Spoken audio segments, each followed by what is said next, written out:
சாராயத்தை கண்ணுல வச்சு ஆளு மேல ஊத்துற காஞ்ச மாடு கம்புலதான் பாஞ்சது போல் தெம்புலதான் நீயும் மேய பாக்குற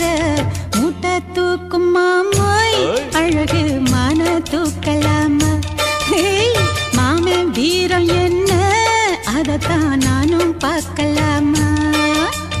சங்கதி எல்லாம் தெரிஞ்சும் ஏயா சொதப்புற இப்படி சங்கதி எல்லாம் தெரிஞ்சும் ஏயா சொதப்புற இப்படி சொர்க்க வாசல் கதவு உனக்கு கிட்டத்தானே இருக்கு உள்ள வந்து பாரு கிடைக்கும் தேவைப்பட்ட சரக்கு எப்படி எப்படி அது அப்படி அப்படி ஏய் எப்படி எப்படி அது அப்படி அப்படி